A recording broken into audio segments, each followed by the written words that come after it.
నేటి పరిశుద్ధ ఆరాధనలో మనలను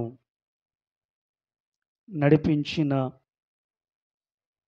ఆదరణకర్త అయిన దేవునిని బట్టి యేసయ్యకు కృతజ్ఞతాస్తుతులు చెల్లించుకుంటూ కూడి వచ్చిన మీ అందరికీ నేటి మనతో పాటు నూతనముగా పాల్గొన్న వారందరికీ యేసుక్రీస్తు నామములో వారికి శుభాది వందనాలు చెల్లిస్తూ ఉంటూ ఉన్నాం. ఈరోజు కూడా మీ మధ్య ఒక స్త్రీని గురించి చెప్పాలని ఆశపడి మీ ముందు నిలవబడి ఉన్నాను. ఆ స్త్రీ గురించి మీ అందరికీ తెలిసినటువంటి ఆమె చాలా మార్లు అనేకమైన దైవజనులు కొన్ని సందర్భాలలో మాట్లాడవలసి ఆమెను గురించి వస్తూ ఉంటారు. ఆ స్త్రీ ఎవరంటే రెబెకా. ఎవరండి? రెబెకా. రెబెకా అనే మాటకు అర్థం ఉచ్చుత్రాడు అని అర్థం. ఈ రెబెకా ఎవరి కుమార్తె అంటే బేతియేలు కుమార్తె. అంటే శారా గారికి దగ్గర రక్త సంబంధము కలిగిన కుటుంబములో నుండి వచ్చినది రెబెకా. ఈ రెబెకా మెసొపొతామియాలోని నాహోరు అనే ప్రాంతమునకు చెందినటువంటి స్త్రీ. ఈమెకు ఒక సహోదరుడు ఉన్నాడు. ఆయన పేరు లాబాను. ప్రియమైనటువంటి దేవుని బిడ్డలారా,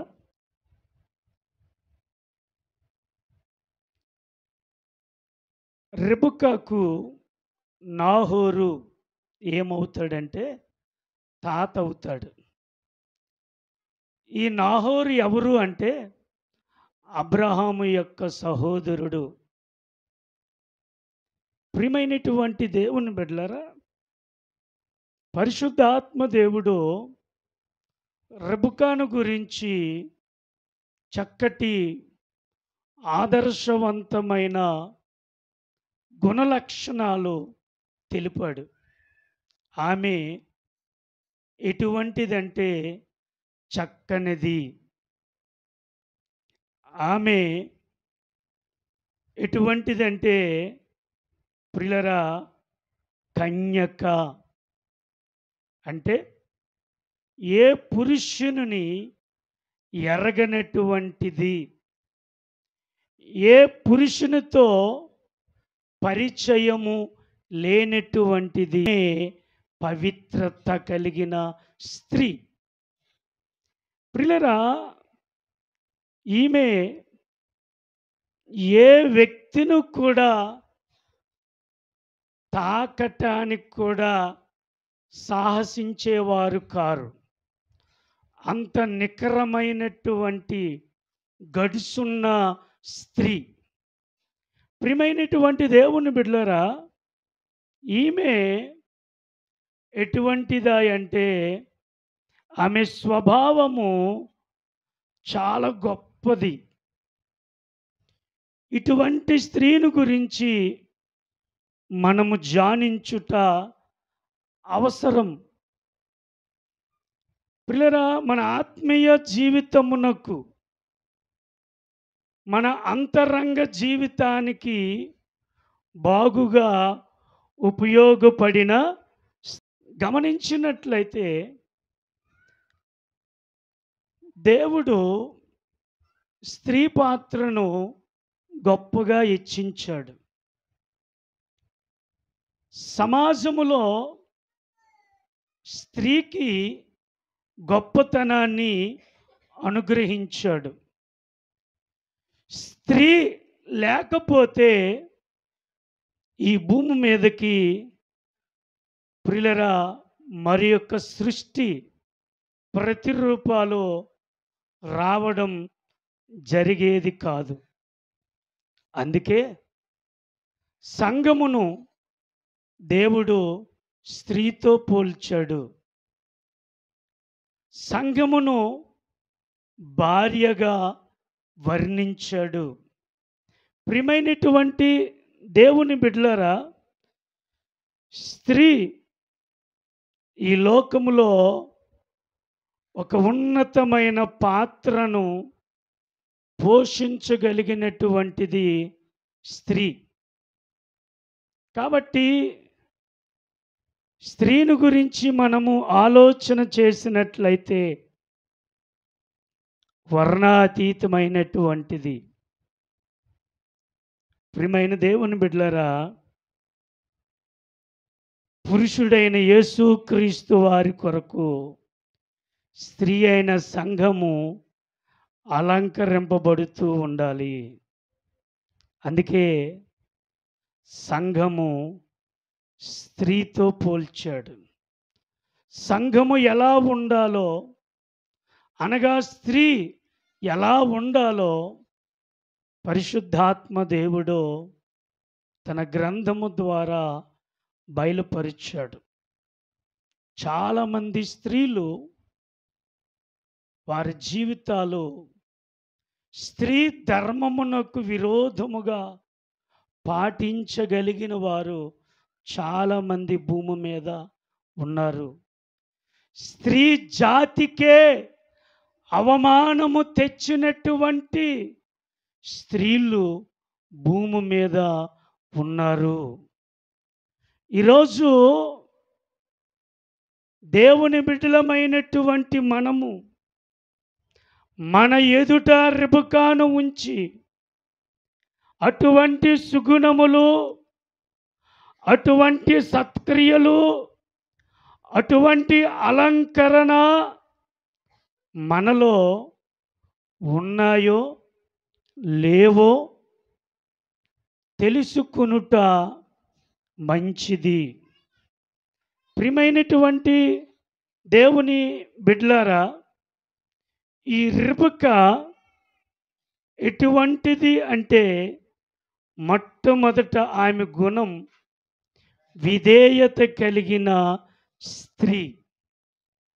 ప్రియమైనటువంటి దేవుని బిడ్డలారా, స్త్రీకి ఏ గుణం ఉండాలి అంటే విధేయత ఉండాలి. స్త్రీకి విధేయత ఒక అలంకరణ. స్త్రీకి విధేయతనే సుగుణము ఒక ఆభరణము. స్త్రీకి విధేయత అనేటువంటిది ఒక ప్రియులారా మరి వజ్రము లాంటిది. కాబట్టి రిబకా ఎటువంటిది అంటే విధేయత కలిగిన స్త్రీగా కనబడుతుంది. ఆదికాండము 24వ అధ్యాయము 65వ వచనము చూచినప్పుడు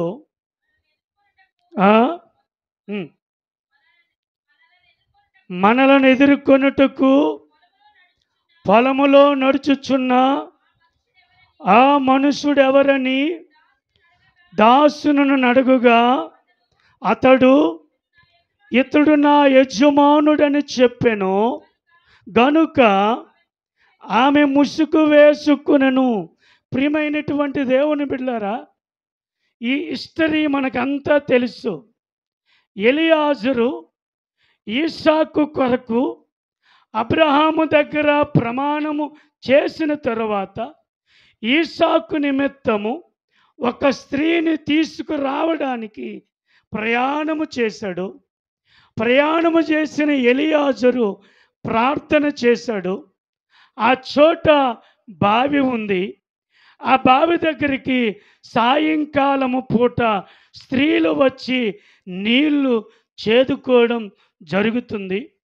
ఆ సమయములో ఎలియాజరు ప్రార్థన చేసి తన ఒంటెలను మోకరింపజేసి, అయ్యా, ఎవరైతే నీవు నీళ్లు త్రాగుము, నీ ఒంటెలకు కూడా నీళ్లు పెడతానని ఎవరైతే చెబుతారో, ఏ స్త్రీ అయితే చెబుతుందో ఆమె నా యజమాని కుమారునికి భార్య అని ప్రార్థన చేశాడు. ప్రార్థన చేసి లేచిన తరువాత ఎలియాజరు ఆమె వైపు చూచినప్పుడు రెబెకా ప్రిలరా నీళ్లు ఇస్తుంది. ప్రియమైనటువంటి దేవుని బిడ్డలారా, ఎలియాజరు దప్పిక తీర్చిన తరువాత ఆమె అంటుంది, అయ్యా, మీకనే కాదు, మీ 10 ఒంటెలకు కూడా నీరు పోస్తాను. ప్రియులారా, పూర్వము బావులు ఎలా ఉండేవంటే లోతుగా ఉండేవి. దానిలో మెట్టులు ఉండేవి. ఆ మెట్టులు దిగి ఆ నీరు తోడుకోవాలి. ఆ నీరు తోడుకొని వచ్చి ఆయనకును ఆయన 10 ఒంటెలకు తోడింది. ఒంటెలకు తోడడం అంటే సామాన్యమైన పని కాదు. సుమారుగా 5,000 లీటర్లు ఆమె తోడింది. 8,000 లీటర్లు. మనము ఎండవేళ మన ఇంటికి వచ్చిన వ్యక్తికి గ్లాసుడు చల్లటి నీళ్ళు ఇవ్వాలంటే మనం ఏమైపోతాం? బాధపడిపోతాం. లోట లోట ఎంత ఉంటుంది? 1/2 లీటరా? 1/2 లీటర్. 1/2 లీటర్ నీళ్ళు ఇవ్వడానికి మనకు మనసు రాదు. కానీ ఈమె 5,000 లీటర్లు తోడి అతనికిని అతని ఒంటెలకును నీరిచ్చింది. అప్పుడే డిసైడ్ అయిపోయాడు, ఈమె నా యజమాను కుమారునికి తగిన భార్య. నువ్వెవరు కుమార్తెవు? బేతియేలు కుమార్తెను. ఏమని రండి, మీకు కావలసినంత స్థలం ఉంది, ఈ రాత్రి మా ఇంటికి వచ్చి మీ ప్రాణమును సేద తీర్చుకునని రెబెకా పిలిచింది. అప్పుడు తన ఒంటెలు కట్టి బయట ఉండిపోతే లాబాను అంటాడు, దేవుని చేత ఆశీర్వదింపబడిన వాడా, బయట ఎందుకయ్యా, లోపలికి రా అంటాడు. అప్పుడు ఎలియాజరు అంటాడు, నేను లోపలికి రాకూడదయ్యా. మీ అమ్మాయి ఉందే, బేతియేలు గారు, మీ అమ్మాయి ఉందే, మా యజమానుని యొక్క కుమారునికి మీ అమ్మాయిని ఇస్తే నేను మీ ఇంటిలో అడుగు పెడతాను. ఎలియాజరు గారు వారి సమ్మతిని తెలిపిన తరువాత అతడు ఇంటి లోపలకు వెళ్ళి భోజనము చేసి కొన్ని దినములు అక్కడ ఉండి ఈసాకు గారి కొరకు రెబెకాను తీసుకురావడం జరుగుతుంది. సిద్ధపరుస్తాడు. ఒంటెల మీద రెబెకాను కూర్చుని పెట్టి ప్రయాణము చేస్తారు. ఈసాకు పొలములో ధ్యానం చేస్తూ ఉంటాడు. దూరము నుండి రెబెకా ఈసాకును చూస్తాడు. ఎలియాజరు అన్నాడు, అమ్మా, అతడు ఎవరో కాదు, నీ యజమానుడు. హల్లెలూయా. ఎప్పుడైతే నీ యజమానుడు అని చెప్పాడో ఆమె వెంటనే ముసుగు వేసింది. అంటే అక్కడ ఆమె ఏం చూపింది? ఆ? విధేయత చూపింది. దగ్గర చూసిందా? దూరం చూసిందా? మన భర్తల దగ్గర మనం ఎలా చూపిస్తాం? మన పురుషుల దగ్గర మనం ఎలా చూపిస్తాం? మన పురుషులతో మన సంభాషణ ఎలా ఉంటుంది? మన మాట ఉచ్చారణ ఎలా ఉంటుంది? రోజు చూసే ముఖమే కదా. ఒరే ఎక్కడికి వెళ్ళావురా అనే పదజాలాలు స్త్రీ భర్తను వాడకూడదు. అవి తప్పు. అది నీకు అవమానము. ప్రియమైనటువంటి దేవుని బిడ్డలారా, ప్రియమైనటువంటి సంఘమా, రెబెక్కాకు ఎటువంటి గుణం ఉందంటే విధేయత కలిగిన గుణం. భర్తను దూరము నుండి చూచి గౌరవించి సన్మానించి లోబడి విధేయత చూపింది. ఆడ భర్త తాగుపోతే అవ్వచ్చు, భర్త తిరిగిపోతే అవ్వచ్చు, భర్త జూజబోతే అవ్వచ్చు, భర్త పోకిరివాడే అవ్వచ్చు, భర్త నత్తివాడే అవ్వచ్చు, భర్త నల్లటివాడే అవ్వచ్చు, భర్త పొట్టువాడే అవ్వచ్చు, భర్త సొట్టవాడే అవ్వచ్చు, భర్త మెల్లకొన్నవాడే అవ్వచ్చు. కానీ ఎవరో తెలుసా? నీ శిరస్సు. నీ శిరస్సుకు నువ్వేం చేయాలి? విధేయత చూపాలి. భర్త పట్టోడని వదిలేస్తావా? భర్త పట్టోడని వదిలేస్తావా? జుట్టు లేదని వదిలేస్తావా? చూసారా దేవుని బిడ్డలారా, రెబెక్కా తన పురుషునికి విధేయత కలిగి నడుచుకుంది. అందుకే స్త్రీ తన పురుషునికి విధేయత కలిగిన స్త్రీగా ఉండుట మంచి అలంకరణ. ప్రియమైనటువంటి దేవుని బిడ్డలారా, అందుకే అంటాడు ఎఫెసీయులకు రాసిన పత్రిక 5వ అధ్యాయము 22వ వచనం, స్త్రీలారా ప్రభువునకు వలె మీ సొంత పురుషులకు అది మీకు అలంకరణ. ప్రియమైనటువంటి దేవుని బిడ్డలారా, పురుషునికి స్త్రీ విధేయత చూపాలి. కాబట్టి రెబెక్కా ఎటువంటిదంటే విధేయత కలిగిన స్త్రీ. ప్రియమైనటువంటి దేవుని బిడ్డలారా, సంఘము ప్రభువునకు విధేయత చూపాలి. సంఘము ప్రభువారు చెప్పినట్లు నడుచుకోవాలి. సంఘము ప్రభువారి యొక్క ప్రతి మాటకు శిరస్సు వంచి జీవించాలి. ఎందుకంటే ఆయన నీకు నాకు మనకు శిరస్సై ఉన్నాడు. కాబట్టి యేసయ్యకు సంఘము విధేయత చూపునట్లు ప్రతి స్త్రీ వారి పురుషులకు విధేయత చేయండి. ఆలోచన చేయండి. నటించిన వారు చాలామంది ఉన్నారు. మొదట్లో నీ భర్తకు విధేయత చూపినప్పుడు ఇప్పుడు చూపిస్తున్నారా ఏంటి? అప్పుడున్నటువంటి విధేయత, అప్పుడున్నటువంటి భయము రాను రాను సంవత్సరాలు గడిచే కొలది, దినాలు గడిచే కొలది నీ సొంత భర్తకు విధేయత చూపగలగాలి. అది స్త్రీకి గొప్ప ఆభరణము లాంటిది. కాబట్టి ప్రియమైనటువంటి దేవుని బిడ్డలారా, చూడండి కొలస్సీలకు రాసిన పత్రిక 3వ అధ్యాయం 18వ వచనము చూడండి. భార్యలారా, అమ్మ నాయన స్త్రీలే చదవని అమ్మ. భార్యలారా మీ భర్తలకు అవిధేయులై ఉండుడి. అలాగుందనుకున్నాను. మరిక్షరి చదువమ్మా.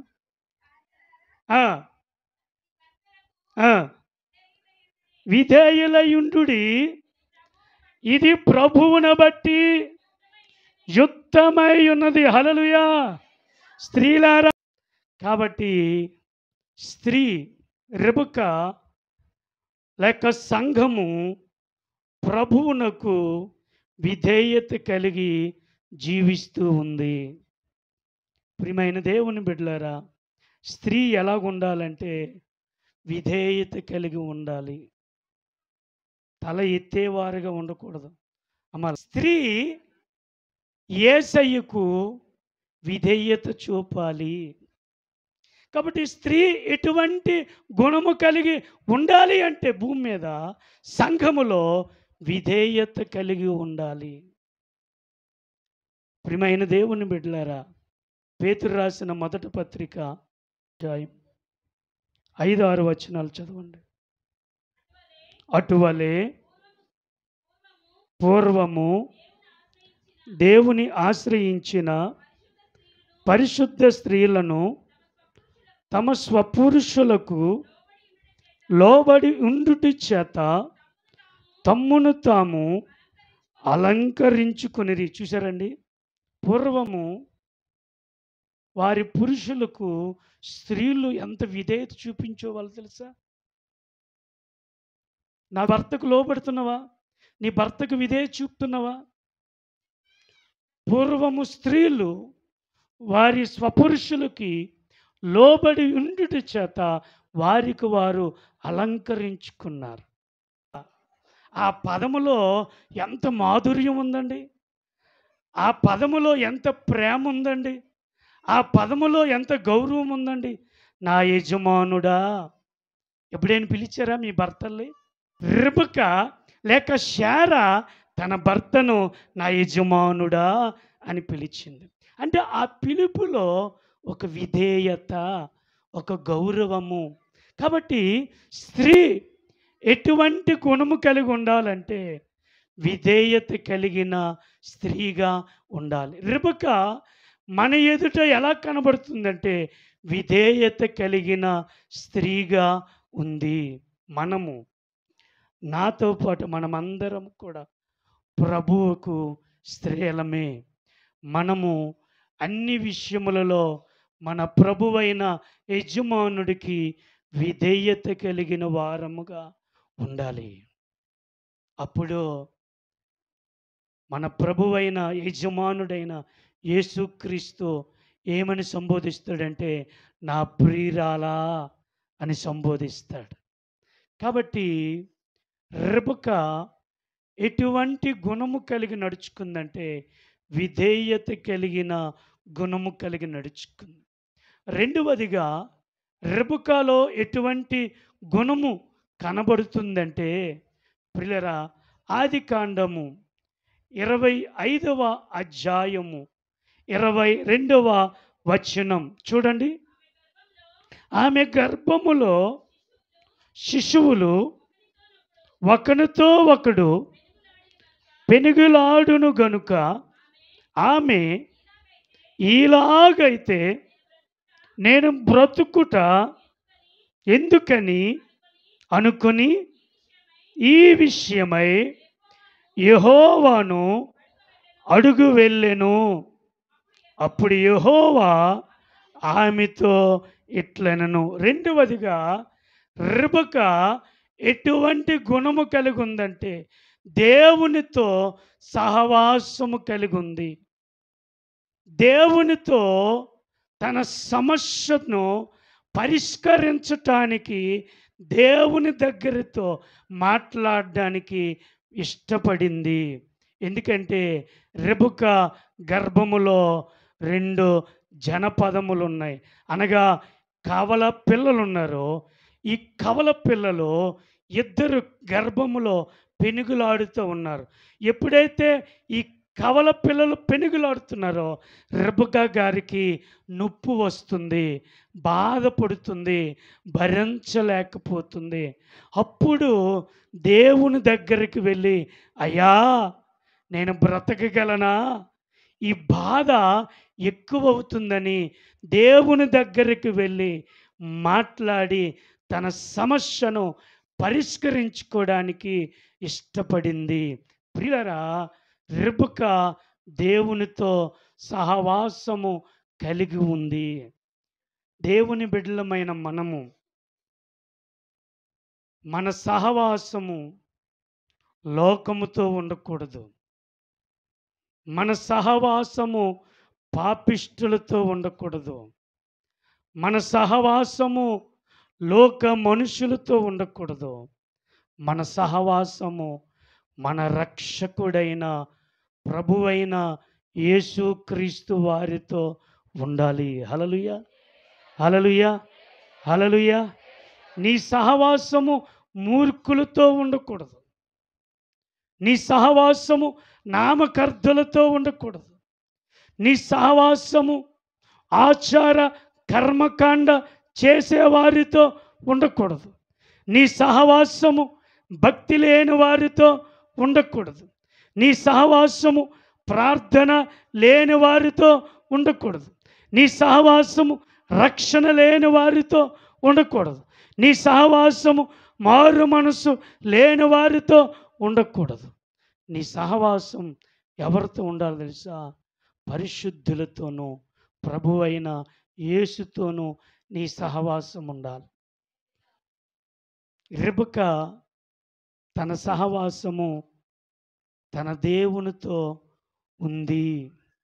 దేవునితో ఎప్పుడైతే తన సహవాసం ఉందో తన సమస్య పరిష్కారం అయ్యింది. తన కోరిక తీరింది. తన కొరత తీరింది.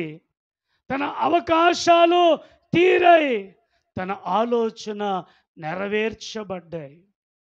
ఈరోజు మన సహవాసాలు ఎవరితో ఉండాలి? ఈరోజు యవనస్తులు మీ సహవాసాలు ఎవరితో ఉండాలి? ఈరోజు కాలేజీకి వెళ్తున్న పిల్లలు, స్కూల్స్కి వెళ్తున్న పిల్లలు ఎవరితో ఉండాలి మీ సహవాసాలు? ఎవరితో, దేనికోసం కాలేజీకి వెళ్తున్నావు? దేనికోసం చదువుకోవడానికి వెళ్తున్నావు? మీ అమ్మ మీ నాన్న కష్టపడి ఎండలో వానలో నలిగిపోయి కృంగిపోయి ఆకలితో ఉండి మీకు డబ్బులు ఇచ్చి మీరు కష్టపడకూడదని చెప్పి మిమ్మల్ని ఉన్నతమైన స్థితిలో ఉండాలని చూస్తే మీరు చదువుకోకుండా కాలేజీలకు వెళ్ళకుండా రైల్వే ట్రాక్ల దగ్గర తోటల దగ్గర పాపిష్టి మాటలాడుకొని సెల్లో పాపిష్టి వీడియోలు చూసి చెడిపోయిన వారు ఎంతమంది పిల్లలు లేరు? భయం చెప్తే ఏ ట్రైన్ కిందో బస్ కిందో ఏ నదిలో పడిపోతారని తల్లిదండ్రులు భయపడిపోతూ ఉన్నారు, చెప్పలేకపోతూ ఉన్నారు. చివరికి జీవితం పాడైపోయి స్టేషన్లకు వెళ్ళి జరగరానిది జరిగినప్పుడు నవ్వులు పాలైపోతే ఆ బాధ, ఆ పెయిను, ఆ తల్లిదండ్రులు రోడ్ల మీద ఎవడి కాలో చేతులు పట్టుకొని తిరిగి అయ్యా సహాయం చేయని డబ్బులు పోసిన సుఖము లేక బాధపడిన వారు ఎంతమంది లేరు? నీ నిండి యవన జీవితం యేసయ్యకి ఇవ్వాలి. నీ నిండి యవన జ్ఞానము యేసయ్యకి ఇవ్వాలి. ఎవరితో నీ సహవాసం? దేనితో నీ సహవాసం? మీ అమ్మ మీ నాన్న యేసయ్యతో సహవాసం చేస్తున్నారు, నువ్వెవరితో సహవాసం చేస్తావు? మీ అమ్మ నాన్న ప్రార్థనలు చేస్తున్నారు, ఇంటిలో పాటలు పాడుతున్నారు, దేవుని పాటలు, కన్నీళ్లు కార్చి మూలుగుతూ ఉన్నారు. నువ్వు చూడట్లేదా మీ అమ్మ ప్రార్థన, మీ నాన్న ప్రార్థన, మీ అమ్మ ఏడుపు మూలుగు ఆలకించలేదా? బిడ్డలారా, మీ జీవితాలు ముక్కు పచ్చలారని లేత జీవితాలు. ఆ లేత జీవితాలు ఏదైనా పడిందంటే విరిగిపోవడమే. దానిని మరలా అతకడం చాలా కష్టం. ఎవరితో మీ సహవాసం? పెద్దవారు, అనుభవం కలిగిన వారు, జ్ఞానం కలిగిన వారు, సిరి సంపదలు కలిగిన వారు. దేంతో నీ సహవాసం? ఎలాంటి వారితో నీ సహవాసం చేస్తున్నావు? ఒకసారి ఆలోచన చేయి. ప్రియమైనటువంటి దేవుని బిడ్డలారా, రెబెకా దేవునితో సహవాసము కలిగి జీవించింది. అందుకే రెబెకా ఫలించింది. హల్లెలూయా. అందుకే సంఘమును దేనితో పోలుస్తారంటే రెబెకాతో పోలుస్తారు. రెబెకా రక్షించబడిన సంఘానికి సాదృశ్యం. రెబెకా సిద్ధపడిన సంఘానికి సాదృశ్యం. అందుకే పెళ్ళిళ్ళ విషయంలో, ప్రధానమ విషయంలో ఎవరి గురించి చెప్తారంటే రెబెకాను గురించి చెప్తున్నారు. రెబెకాలో ఇసుమంత లోపము లేదు. లోపము కనబడదు. ఎక్కడ లోపము కనబడదు. మీరు ఈసాకు రెబెకా జీవితంలో చూచుకోండి, గొడవ వచ్చినట్లు మనం చూడం. చిన్నది తిట్టుకున్నట్లు చూడడం. అబ్రహాము శారా జీవితంలో కొట్టుకున్నట్టు, దెబ్బలాడినట్టు, తిట్టుకున్నట్లు చూస్తాం. కానీ అబ్రహాము కుమారుడైన ఈసాకు రెబెకా విషయములో ఎక్కడ లోపమో అందుకే రెబెకా రక్షించబడిన వధువు సంఘానికి సాదృశ్యం. ఈసాకు రక్షకుడైన యేసుక్రీస్తు వారికి సాదృశ్యం. కాబట్టి రెబెకా ఎవరితో సహవాసం? రక్షకుడైన దేవునితో సహవాసం. నీ సహవాసం ఎలా ఉంది? నీ సహవాసం ఎవరితో ఉంది? ఈ రోజుల్లో ఫోన్లు ఉంటే చాలు. ఫోన్ చేస్తే అరే ఎక్కడికి నాన్న అంటే అమ్మ ఇప్పుడే వచ్చేస్తున్నమ్మా అని చెప్పడం. రాత్రి 10 వరకు రారు. ఎవరితో సహవాసం? తల్లిదండ్రులారా, మీ పిల్లల గురించి కన్నీళ్లు కార్చండి. మీ పిల్లలు మీ ముందు గొప్పోలే, నేను కాదన్ను. మీ పిల్లలు మీ ముందు బంగారమే, నేను కాదన్ను. మీ పిల్లలు మీ ముందు వాళ్ళకేమీ తెలియదు, కానీ వాళ్ళు బయటికి వెళ్తే ఎట్లా ప్రవర్తిస్తారో మీకు తెలియదు. హల్లెలూయా, హల్లెలూయా. అది చూసిన వాళ్ళకి తెలుస్తుంది. అది చూసిన వాళ్ళకి తెలుస్తుంది. నా పిల్లలు నాకు బంగారమే, ఎందుకని నేను కన్నాను గనుక. కానీ నా పిల్లలు చేసిన పనులు బంగారము కాదు. దయచేసి పిల్లల్ని మీరు ఎప్పుడు చేతులతో కొట్టకండి, వాళ్ళు ముష్కరులు అయిపోతారు. బెత్తము పట్టుకోండి. బెత్తము వాడని తండ్రి తమ కుమారునికి విరోధి. ఇప్పుడు చెట్టంత పిల్లలు మీరు వాళ్ళకేం చెప్తారు? మీరు చెప్తే మిమ్మల్ని తంతరాలు. నిజమంటారా అబద్ధం అంటారా? చిన్నప్పుడు వంగన మొక్క మ్రానైతే వంగదు, అది గట్టి పడిపోద్ది. మీ పిల్లల ఫోన్లు ఒకసారి చెక్ చేయండి, మీ పిల్లలకు తెలియకుండా. మీ పిల్లల బండారం ఏంటో తెలిసిపోద్ది.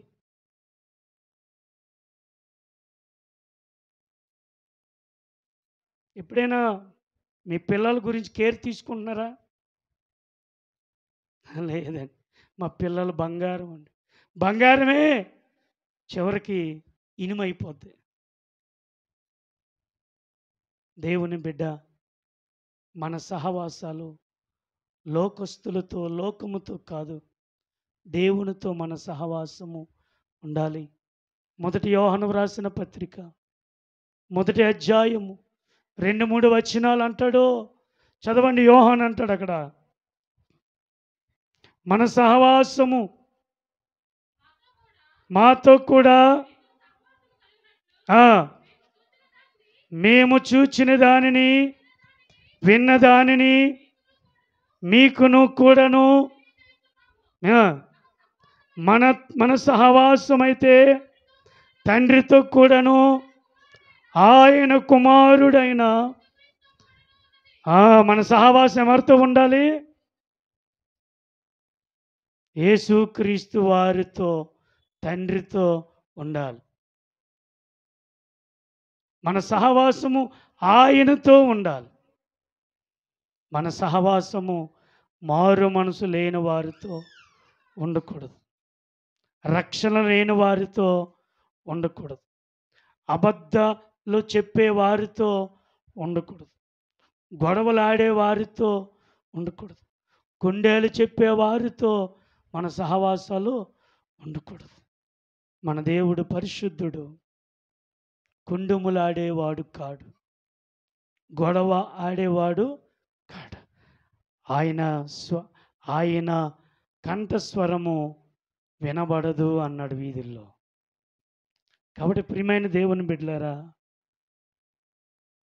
రెబెకా రెండవ గుణం దేవునితో తన సహవాసము కలిగి ఉంది. అందుకే ఆమె వేల వేలకు తల్లి అయ్యింది. నీ గురించి నీ వారు మంచిగా సాక్ష్యం చెప్పాలి. నీ గురించి నీ ప్రక్కింటి వారు మంచి సాక్ష్యం చెప్పాలి.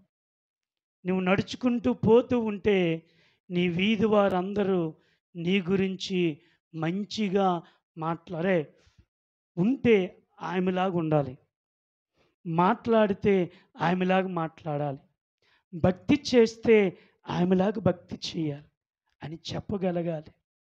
మన సహవాసం మన ప్రభువైన యేసయ్యతో ఉండాలి. ఎవరితో ఉండాలి? ఎవరితో ఉండాలి? యేసయ్యతో ఉండాలి. నీ సహవాసం యేసయ్యతో ఉంటే నీ జీవితంలో కష్టాలు రావచ్చు, నీ జీవితంలో ఇరుకులు రావచ్చు, నీ జీవితంలో సమస్యలు రావచ్చు. కానీ నువ్వు యేసయ్యతో సహవాసం చేసి నీ బాధలు చెప్పుకుంటే రెబెకాకు పరిష్కారం చేసినట్లు నీకును పరిష్కారం చేస్తాడు. హల్లెలూయా, హల్లెలూయా, హల్లెలూయా. కనీసం రోజుకి ఒక అరగంట అయినా దేవునితో సహవాసం చేయాలి. ఒక అరగంట భార్య, భర్త, పిల్లలు. అంటే ఉదయం వల్ల మనకు పని ఉంటుంది, రాత్రల్లా పడుకుని పోతాం. మళ్ళా ఎప్పుడు లెగిస్తాం? ఉదయం లేచినప్పుడు దేవా నీకు స్తోత్రం, నన్ను బతికించవయ్యా, నీకు వందనాలు, ఈ దినం మంచి టిఫిన్ నాకు అనుగ్రహించయ్యా, మీకు వందనాలు, ఆమేన్. ఆ దినం ప్రార్థన అయిపోద్ది. మళ్ళీ పడుకున్నప్పుడు యేసయ్యా మంచి చికెన్ మటన్ ఫుడ్ ఇచ్చావయ్యా, నీకు వందనాలు అయ్యా, పడుకుంటున్నానయ్యా, ఎటువంటి కడుపుల నొప్పి రాకూడదయ్యా, అయ్యా ఎటువంటి తలనొప్పి రాకూడదయ్యా, మంచి నిద్ర రావాలయ్యా, నీకు వందనాలు, ఆమేన్. అంటే ప్రార్థన అయిపోయింది. అంటే ఆ రోజుకి ప్రార్థన. అది సహవాసం అంటారా? ఎక్కడి నుండో చదువు అయిపోయిన తర్వాత నీ పిల్లలు నీ దగ్గరకు వస్తారు. నీ పిల్లలు నీ దగ్గర కూర్చొని తండ్రిగా తల్లిగా వారి కష్ట సుఖాలు మాట్లాడడానికి ఆశ ఉంటుంది. నీ పిల్లల్ని నీ ప్రక్కన పెట్టి కూర్చొని పిలిచి వాళ్ళు రాకపోతే నీకు ఎంత బాధ ఉంటుంది? నువ్వు మాట్లాడుతున్నప్పుడు వాళ్ళు ఆలకించకపోతే ఎంత బాధపడిపోతావు? మరి నీ దేవుడు ఆయన పిలిచినప్పుడు నువ్వు ఆయన దగ్గరికి వెళ్ళకపోతే ఆయన బాధపడ్డా? ఆయనకు నొప్పిదా? ఆయన దిగులు చెందడా? ఆయన 2 చేతులు చాపుతాడు, నా బిడ్డ ఒక అరగంట నా దగ్గరికి రాయి, నీతో నేను సహవాసం చేస్తాను అని అంటాడు. ప్రియమైన దేవుని బిడ్డలారా, నువ్వు దేవునితో సహవాసం చేస్తే నీ లైఫ్ స్టైలే దినదినము మారిపోద్ది. నీ ముఖముల కళ మారిపోద్ది. నీకు ఎటువంటి శారీరక రుగ్మతలు ఉన్నాయి, అవేవి నిన్నేమీ చెయ్యవు. ఎందుకో తెలుసా? నువ్వు దేవునితో సహవాసం చేస్తే. నువ్వు దేవునితో సహవాసం చేయలేదనుకో, నీకు ఎంతున్నా ఏడుపు బతికైపోద్ది. అది కావాలా, ఇది కావాలా? ఒక్క అరగంట స్పెండ్ చేయలేవా? ఆయనతో మాట్లాడలేవా? ఆయన దగ్గర ఒక అరగంట కూర్చోలేవా? పిల్లరా,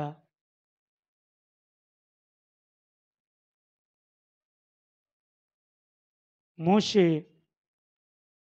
12 గోత్రముల వారికి భూములు పంచి పెడతాడు. కాలేబుకు ఒక పొలాన్ని ఇస్తాడు. ఆ పొలము పేరు ఏం పేరు తెలుసా? హెబ్రోను. ఆ పొలము పేరేం పేరు? హెబ్రోను. కాలేబుకి ఒకే ఒక్క కూతురు ఉంటుంది. ఆ కూతురి పేరు అక్ష. అక్ష పెళ్లి చేస్తాడు. పెళ్లి చేసినప్పుడు అక్ష తన భర్తతో అంటది, ఏంటి మనం వెళ్ళిపోతున్నాం కదా, మా డాడీని భూమి అడగండి అంటది. భూమి అడగండి. ఇదిగో నా ఇంటి నుండి మీ ఇంటికి వస్తున్నాను కదా, అయితే మీ ఇంటికి రావాలంటే మన నాన్న దగ్గర ఉన్న భూమి నువ్వు కట్నముగా అడుగు అంటది. భూమి ఎందుకే, సాగు చేసుకోలేము అంటాడు. కానీ ఆ భూమి నాకు కావాలి అంటది అక్ష. అప్పుడు అక్ష, డాడీ నేను మా అత్తారింటికి వెళ్ళిపోతున్నాను కదా డాడీ, డాడీ ఒక కోరిక ఉంది. ఏంటమ్మా చెప్పు, నా సర్వము నీదేనమ్మా అంటే, డాడీ లేదు డాడీ, నాకు హెబ్రోన్ అనే భూమి కావాలి డాడీ అంట. ఏ భూమి? అది పల్లపు భూమి మడుగులు. ఎందుకు అడిగిందో తెలుసా? దేనికోసం అడిగిందో తెలుసా? హెబ్రోన్ అనే మాటకు అర్థం ఏంటో తెలుసా? సహవాసము. డాడీ ఇంతవరకు నేను నా దేవునితో సహవాసం కలిగి ఉన్నాను, నీతో సహవాసం కలిగి ఉన్నాను. ఇప్పుడు మా అత్తారింటికి వెళ్తున్నాను, అక్కడ సహవాసం మారిపోద్ది, ఆలోచనలు మారిపోతాయి, పద్ధతులు మారిపోతాయి, భోజనాలు మారిపోతాయి. నాకు అలాగిష్టము లేదు. నాకు హెబ్రోను కావాలి, ఈ సహవాసమే నాకు కావాలి, మరి ఏ సహవాసము నాకు అవసరం లేదని అక్ష అంటది. చూసారా, ఆమెకున్న ఆ మంచి గుణం, దేవునితో తన సహవాసం. నువ్వు ఎక్కడ నివాసం చేసినా నువ్వు హెబ్రోన్ అనే సహవాసాన్ని ఏర్పాటు చేసుకో. నీ చుట్టూ నలుగురు అన్యులు ఉండొచ్చుగాక, మూర్ఖుల మధ్య నువ్వు బ్రతకొచ్చుగాక, నీ దేవునితో నీ సహవాసం తప్పిపోకూడదు. హల్లెలూయా. కాబట్టి ప్రియులారా, రెబెక్క దేవునితో సహవాసం కలిగి ఉంది. మూడవది చెప్పి నేను ముగిస్తాను. రెబెక్క ఎటువంటిదంటే భర్తకు ఆదరణ నిచ్చినటువంటి స్త్రీ. హల్లెలూయా. భర్తకి ఏమిచ్చింది? ఆదరణ కలిగించింది. ఆదికాండము 26వ అధ్యాయము 67వ వచనం చూడండి.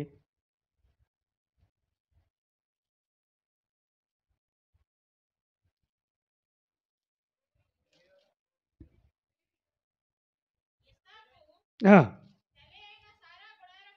ఆ, ఆ, ఆ, ఆ, ఆ, ఆ, ఆ. ఆమేన్. మూడవదిగా ఈసాకు తల్లిని పోగొట్టుకున్నాడు, ఏడుస్తా ఉన్నాడు. ఆ సమయంలో ఆ ఇంటికి రెబెక్క వచ్చింది. రెబెక్క వచ్చి ఆమెను రెబెక్క ప్రేమించినప్పుడు, ఆమెను చేయి పట్టుకున్నప్పుడు ఆమె వలన అతనికి ఏం కలిగిందంటే దుఃఖ నివారణ కలిగింది. అంటే ప్రియులారా, స్త్రీ తన పురుషునికి ప్రతి సందర్భాలలో ఆదరణ కలిగించాలి. పురుషుడు అలసిపోయి వస్తాడు, పురుషుడు కొన్నిసార్లు సమస్యలతో వస్తాడు, పురుషుడు కొన్నిసార్లు ఎవరితోనో గొడవ పెట్టుకొని చిరాకుతో వస్తాడు ఇంటికి. నువ్వు గమనించిన స్త్రీగా, జ్ఞానము కలిగిన స్త్రీగా తన ముక్కు వచ్చుస్సును చూసి నీవేమి చేయాలంటే తనకు నివారణ కలిగించే ఇల్లాలుగా ఉండాలి. కొన్ని సందర్భాల్లో కష్టాలు రావచ్చు, నీ భర్త సమస్యలో మునిగిపోవచ్చు. అప్పుడు భార్యగా ఆయన పక్కన నిలబడి ఆయనకి ధైర్యము చెప్పి ఆదరణ కలిగించాలి. నేనున్నానండి, మీరు భయపడిన అవసరము లేదని చెప్పి, అయ్యో అతడే పోతాడు నాకెందుకు అని వదిలేసావనుకో, అతడికి ఆదరణ ఉండదు. కాబట్టి రెబెకా ఈసాకు గారికి ఆదరణ కలిగించింది. ఒక స్త్రీగా నీ పురుషునికి ఆదరణ కలిగించే బిడ్డగా ఉండాలి. కాబట్టి ప్రియమైనటువంటి దేవుని బిడ్డలారా, రెబెకా మనందరికీ ఆదర్శవంతమైన స్త్రీగా ఉంది.